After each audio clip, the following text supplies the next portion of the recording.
I think it's the general question that we have for everybody. I guess I'm also of the flipper generation, actually, the end of it, but I'm not sure if that's the one that really made me want to go that direction. I think I always wanted to work with marine mammals. At the time, it was really, really dolphins. And just like, we had this nice presentation of Andrew Greenwood today, it was being at the right place at the right moment, but also try to push doors, somewhat. So I hesitated for my studies if I wanted to do biology or zoology because it would give me a chance to work with those animals. But then I thought, I'm really interested in medicine as well. And, at one time I thought, maybe going to the doctor, human doctor way. But eventually I thought, if I'm doing a veterinary degree, if I go into that direction, it still leaves a lot of doors open. So I decided to go that way. And during my studies I was also already involved, in those stuff. But so that's the time. How exactly, I can't tell, is it that movie, that event or whatever, but I always knew that's what I wanted to do, and I chose that way to do it.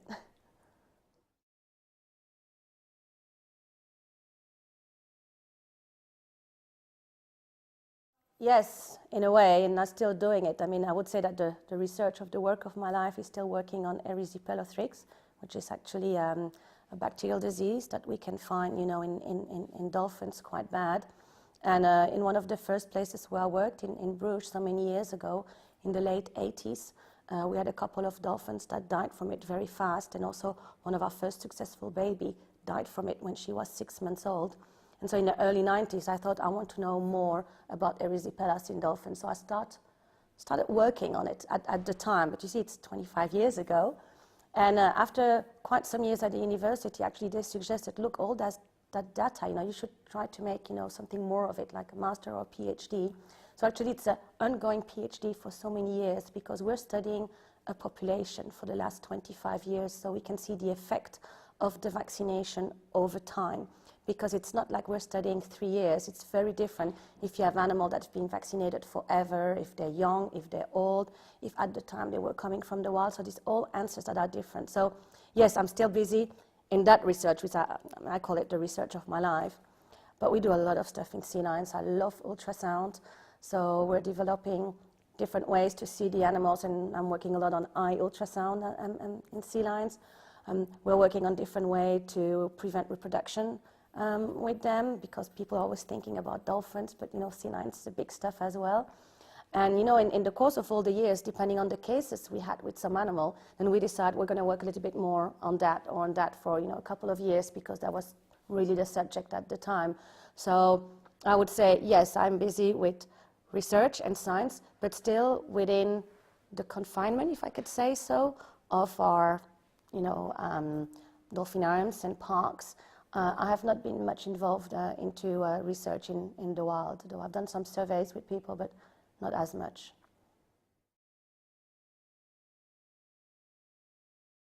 I would probably say that I'm maybe a bit different than the other veterinarians in the way that I'm as much a trainer as a veterinarian. So I'm very much into training and voluntary participation of the animals. And since the beginning, I learned a lot from Jay Sweeney at the time, but he was very busy with dolphins, and I kind of took it a lot to the sea lion side. And I would consider myself a little bit as a link between the trainers and the veterinarians, because I do see that many veterinarians, they're not aware about all the operant conditioning stuff, and how sometimes when we intervene with the animals, we can break down a lot of work that's been done before, or how we can achieve better results if we work voluntarily with the animals. And because I teach a lot of trainers how to do this and spend time with them practically, working next to them, helping them out with the animals, I have this good contact with the trainers. And in the end, we manage to get wonderful results with the animals. So if you speak about methodology, for me, we can't do, at the day of today, correct and good veterinary medicine if we don't have a good contact with the animal. And the time that we had to look from far and say, yeah, by observing the animal, I know all the answers. No, we do have an indication of what is happening, but we can't make correct diagnostic without having our hands on and gathering the material. So we need to go with our time and use the diagnostic tools that are available to us. but we also need to be able to use them in a correct way. There's no point in having fantastic tools if we can't apply it to the animals. So I would say that's my methodology, is to have the animals participate voluntarily with us. And I mean, we can do amazing stuff. Now, we always talk about, okay, touching the animal and checking the eyes and opening the mouth and taking blood. But we can do so much more, and we are at the age, of course, we're doing ultrasound, but, we have some of our canines, they can stay, with the eye under the water, and they would do, 10 sessions in a row, and we can do, ultrasound of the eye, and they will stay half an hour not moving. We can do voluntary endoscopy, and voluntary biopsy of the animal. I mean, there's a lot of people out there that went very, very far with those animals, and I think it's so exciting to be part of it, but on the veterinary side of it. So that would be my methodology. There you go.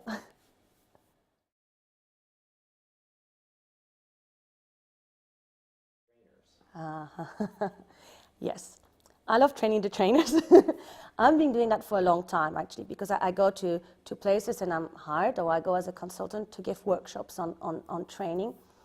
I think the most difficult thing that I have, and I'm speaking now as a European person, is for many, many young trainers, the lack of knowledge of another language. And we are stuck in some countries and they just know their own language, and so they do not always have access to everything that's available. And I think it doesn't matter if you speak another language with an accent, and you make mistake or so on. And I find that, unfortunately, it depends where you go, but in many countries, that is blocking the trainers because they can't understand or they can't read. And that's the reason why they don't go to conferences, because, but I can't understand anything. So that's for me a major difficulty. Training trainers, it depends where and what's their background. Some of them just come straight out of high school, some of them even before. Some of them is because they had a summer job, to get a little bit of money, and they made their way up. And other trainers have very high level of education, college degrees, university even. So it's very difficult, or different, I would say, how you approach it. And I think that we need to adapt to it. But if we speak about training trainers, time is extremely important, but also explanation and being open. And I think that if we want trainers to work with us, first they need to know the theory. That's very important. They need to have the chance to practice. And often we want the trainers to be able to do something straight away. Good. Yes, but for them to learn how to do it, they need an animal that's already trained and that can do it correctly. That's how they can learn how to do it correctly. Now, we speak about training trainers, but we also need to train veterinarians. How can we train a veterinarian to become better in ultrasound if he doesn't have access to a trained animal where he can spend half an hour trying to find what we're looking for, and that we do find much faster? So training trainers on that aspect, I think, is important. Communication. Communication has been lacking before, and we need to be, that would be a top priority. We need to say, why do we want to do this with the animal, and not you do it because I tell you so, and you're not a vet, and it doesn't matter what we're giving. And so, no, we need to explain, okay, this is why, and they are very concerned about their animals. It's normal. They live with them, I won't say 24 hours a day, but quite often it can happen. And so if we're going to come here and say we're going to give this medication, we're going to do this intervention, that's normal that they have this, but why? It's my animal. And we need to explain in different ways, easily, why we're doing this, and if you train your animal that way, we can help it out to do this, or to achieve that, or, fix a problem. So that is also a very important part in the training of the trainers, is to explain how things go. And well, we're also having some discussion between sometimes vets and trainer. Because I consult a lot, I have a lot of places where the trainers, they take the blood for me, they do the ultrasound for me, because we spend a lot of time teaching them how to do it. And these are actually technical acts, and they can do that straight away. And so if they've been rightly taught how to do it, and they can get that information and forward it to us. At the time of today, we can use Dropbox and emails and Skype and whatever, and we have the information in a timely manner. And as veterinarian, we can take, the veterinary decision and try to follow up the animal. And we don't have sometimes that delay of 2 or 3 days yet, but I need to go on site to take blood. It's just blood, And so these are things that have changed. We don't have that everywhere, but in many places, that's also a way that we train the trainers, you know. Yeah, the animal is not good. Do you think we should already take blood and send it to you? Yeah, that's a good idea. Please send it, you know. And so they take blood, they can do it. Oh, we're not sure, but we took the images, you know, we put them on Dropbox or we put them, you know, on Skype. Can you already review the images and help us out? So that's also how it evolved over time.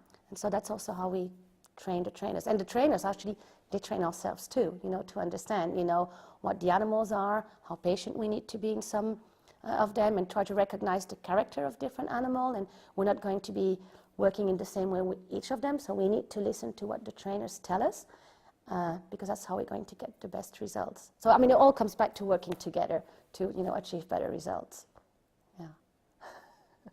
That's great. I think yes. Well, definitely yes, but not everybody, and it's not everywhere the same. But yeah, since the late 80s, it has changed. I do think that we have a much better communication than before, and more respect to what animals in our care can bring us information, you know, through training, how we can get much more information in what's happening in the wild. Because, I mean, that's true. Why do we keep these animals in our care? Well, definitely to educate the people about, you know, how wonderful they are and their physiology and so on. And that's super important, because we don't want people to go and destroy the environment by seeing them and not paying attention, which, I mean, it's happening in many places. But also to get to know more about them, but also to try to help them protect in the wild, because we're not doing a good job in the wild lately, you know, and not all populations are at the same level. And I think that what has changed too, I mean, science has always been there, technology has evolved, but I think that we are now realizing, or I was going to say something very bad, I was going to say intelligent people are realizing that because of the access to the animals in our care, because of the training abilities, because, you know, of that relationship, we can use them to better study those populations in the wild and try to eventually find answers to stuff that we don't know, to help them out in the wild. Because, yeah, they are from the wild. I mean, we need to protect our planet, the environment. I mean, it's the same story that we always say, but it is true. And I sometimes I don't know, what can we do more to convince the people how important it is, you know, and maybe we're not communicating enough. But I think that the good scientists out there, they realize that there are some stuff, you know, if you want to develop a super echolocation device, just like, you know, Matt showed this morning in one of the presentations, you have to test it first on the animals that you can control, you know, and to see what works, what doesn't work. Otherwise, you're going to lose years and time and resources, because you're not sure of how good it works. And the same for all kind of research. So, yes, in that way, it has definitely changed since so many years ago, in general. I can say so. Good.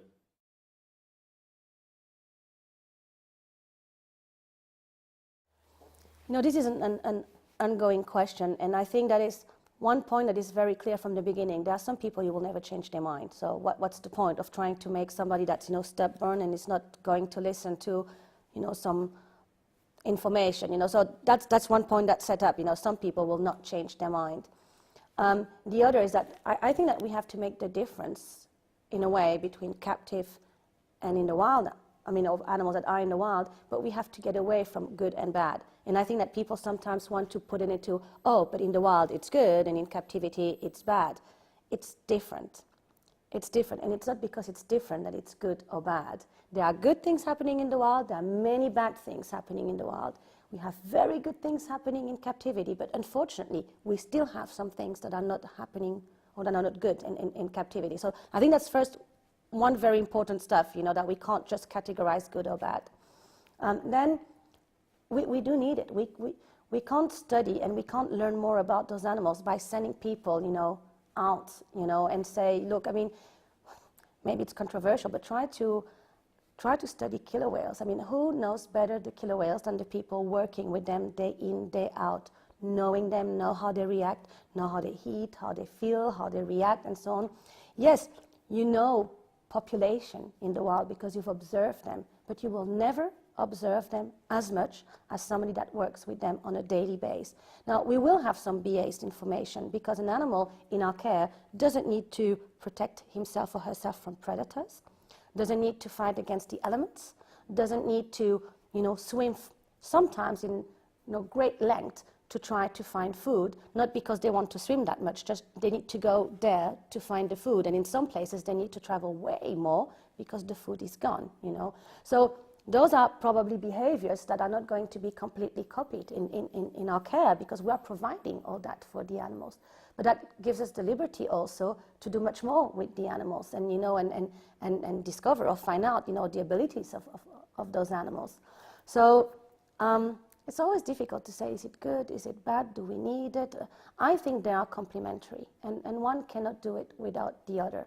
And I'm completely convinced that we need them to educate the public. But we also know that we need to educate the public in sometimes an agreeable way, in a nice way.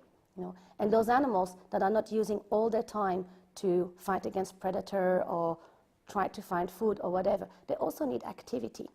And many of the activity that we do with those animals is to use their energy, their muscles, Now, it's all the question of how that is going to be presented. I think that the time of, going through loops or making, blowing in a trumpet or whatever, that is over or should be over. However, we can use sometimes those props to explain, an animal. If you speak about sea lions, and how in the wild, when they try to escape from the predators, they're trying to get them, and how they jump and they go up on rocks. Okay, how can we try to show that in a more protected environment? Well, we're going to use target. We're going to make them jump to something. And it's not like to amuse the public and, it's just that, look, the ability that they have, they've been made to use that muscle. They've been made to use those flippers to escape predators, for example. Or if some animals can use their front flipper to grab stuff, so people are going to use gray seals and they're going to make them use their front flipper. They're like hands sometimes. Well, how can you going to show that, in the wild, they're going to take their prey and they're going to hold it, and eat it like that? So we're going to use, different stuff to show that these are behaviors that the animal do, but we are presenting it in a different environment, in an artificial, environment. So it all comes in the perspective of how we present it to the people. And education can be very amusing, and it should be nice, but we need to have that message behind. So that's one part, which is the education, and the other is the access to get more information about those animals. There are still many things we don't know, and they're going to be there to help us out, And I guess I'm coming back to the same stuff, all the time, and we have to be very proud of what we do.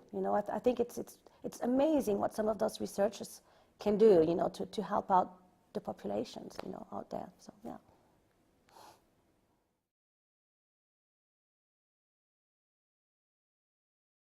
Well, what do they face in the wild?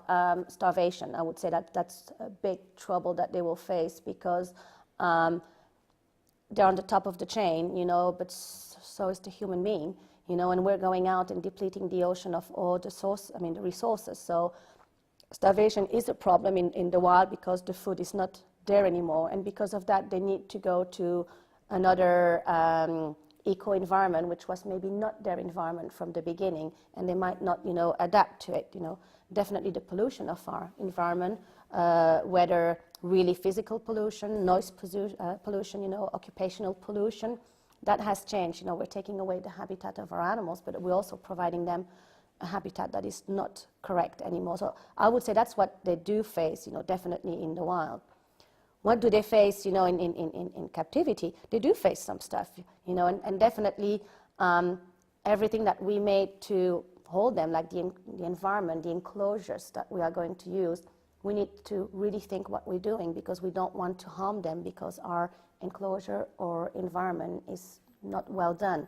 We have to be honest about it. If we want to keep marine mammals in confined environment, we need to work better on our water system. The best system is still, salt water from the sea, that we filtrate and so on. So we need to try to make that better. So that's where we need to make efforts. We also need to be respectful about the social groups And we can't just decide to put a whole bunch of animals because that's what we want.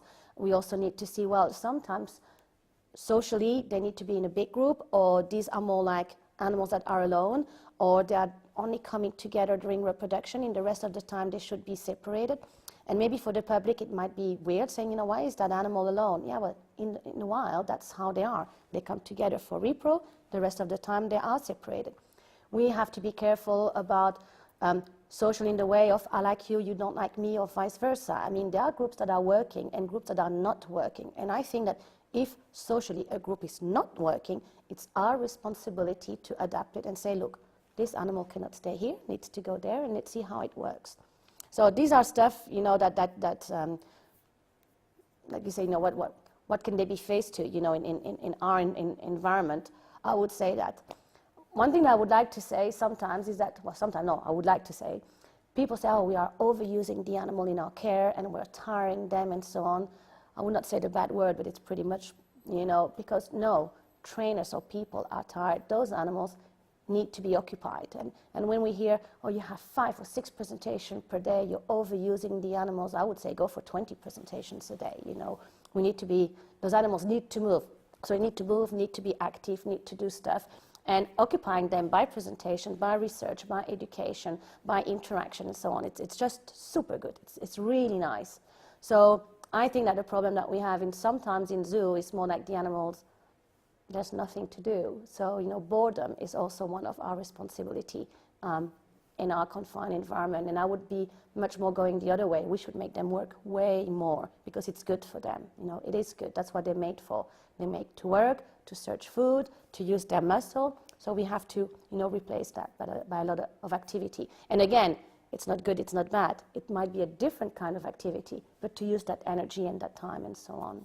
So, yeah. On the other hand, we are protecting them again, or trying to protect them against all those diseases that, you know, we are having better survival rate, better or longer longevity. Why? Because we're learning more and we can help them out, and it's our responsibility, if an animal in our care is not okay, to find out what's the problem and to help it in the best to our knowledge. In the wild, nobody's there to help them out. So, you know, there are problems there are problems outside, you know, and things that they're more likely to encounter in our way, I mean, in our care, that they will not in the wild, and vice versa. So it's a bit what I would think.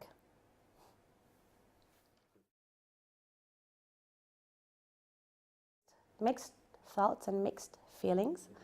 We're pretty stable in Europe, although there are some, you know, new facility developing.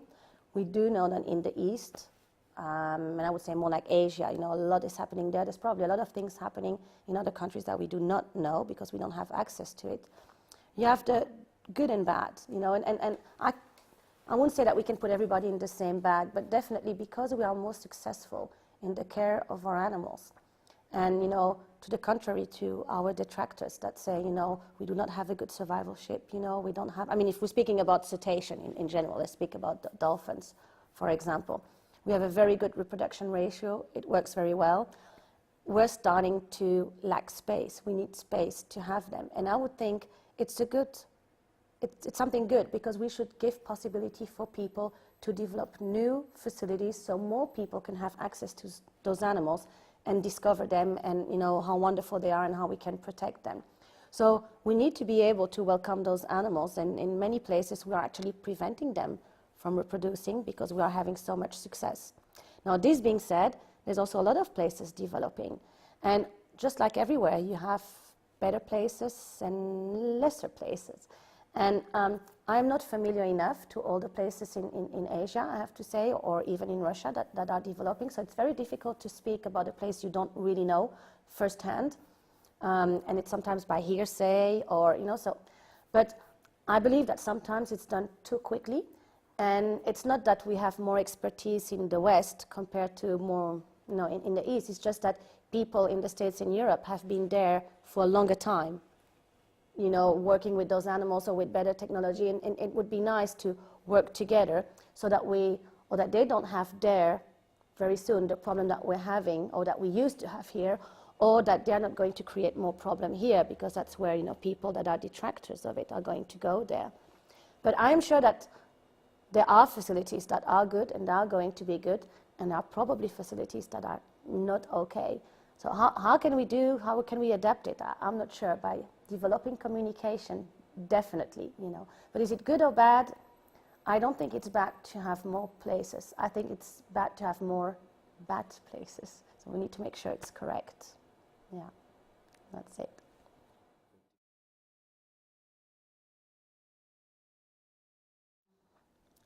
That probably about 3 individuals that really helped me out and inspired me.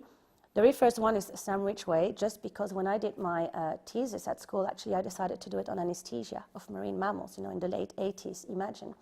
And I was doing my externship in Australia, and of course, everybody had heard about the name of Sam, and I heard about it, and I was staying there, and the person I was staying with said, well, but I have his telephone number, let's call him, and then I said, yeah, but I can't call him, he's never going, he doesn't know me, he's never going to help out. And so I said, yeah, let's try. I was doing my externship at Atlantis Marine Park at the time, and so we just called Sam, and he was so nice, and he helped out, and he sent pictures and said, sure, and if you want to come and visit me, and I give you all the information. So for me, that I thought, wow, I mean, this person is already somebody amazing, and look, he's taking the time to help, a young student, and since then, I met, Sam many times, and we became friends, and he came over to a workshop I organized, and so on, so that it's. And then the person who really inspired me about that relation with the trainers and how to get, do good medicine with the voluntary participation of animals is definitely Jay Sweeney, He, we have this kind of, relation, like, best friends, and sometimes, not being always agreeing on the same subject, but he'd inspired me so much, and he pulled me into this world, and told me, to go to IMATA and learn about training and so on. So, yeah, I learned so much from him, on that relation between the trainers and the vets, and you can obtain so much more, if you work together. And then later on, Jim McBain came into the picture about veterinary medicine, through Jay and through other people. I met Jim, and I'm like, wow, this is an encyclopedia as well, on the practical part of how to work with the animals. And I'm so happy to, I believe, and I count them as my friends now, and so many years later, we are still in contact, So these are really, I would say, the people who really inspired me. Now, if we speak about training, and I'm not sure that many people will remember her, but I was given really a good chance to start with marine mammals at Zoo Marine at the time. Pedro Lavia actually asked me as his consultant many years ago in the early 90s. And we had our head trainer at the time, Rosana Sousa. She came from Brazil with Pedro to Portugal. And that person, she's not working as a trainer anymore. She went back to Brazil and did actually an education in veterinary after that. But for me, that was the person who had the best relationship with an animal. And she was able to obtain stuff by patience and using operant conditioning and be calm and positively reinforcing. And so I've learned so much from that trainer. And we go back 20 years, and so on. So I would definitely say that these are the people who inspired me in my career, among many others, of course, but if we want to be specific, yeah. And also the people who gave me the chance to do what I'm doing now, because, you can't do what you do if people don't give you the possibility to do that with their animals and their staff and so on, so yeah.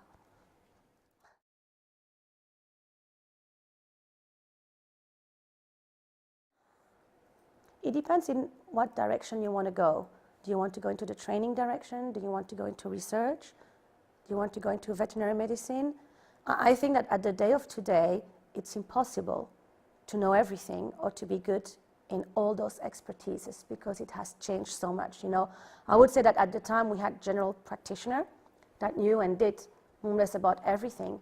I really think that things have changed now, and you have people that are more knowledgeable into dentistry, and there are people who are more knowledgeable into everything that's related to ophthalmology, and other people into surgery, and other people about using diagnostic imaging technology, research, So I think it's important that if people want to go in one particular direction, that they know their field, they know their subject, and if somebody is interested in ultrasound, fine, know the technology, know what ultrasound is about, read a lot of paper, read books, find out in other species what's happening, you know, try to see what is the possibility, try to do internship, externships on it. If somebody wants to do surgery, you know, we're starting now more and more having access to the animal that we are able to do, you know, better quality surgery. We can use those new technologies that were not available before, and, you know, doing it by laparoscopy, you know, going with those little camera and those tools inside the animal. Well, if somebody wants to go into that direction, how many veterinarians do we have in the marine mammal field that are specialized in this? We have a few, but not enough yet. And if we can have people, you know, developing those skills and try to bring that new technology, you know, as a new person into this field, that's interesting. We talked about acoustics today and you know, research about echolocation and so on. Somebody's interested into that direction. Okay, what's new? What can we do nowadays? What has been done? You know, what can we apply, you know, with what's now available that could be interesting to, you know, nobody ever thought about this. Maybe it would be possible. I think that we need to integrate much more all the modern technology and what computers can do nowadays. It's amazing. We should not stay away from it. You know, sometimes it goes so fast, you know, but we need to learn.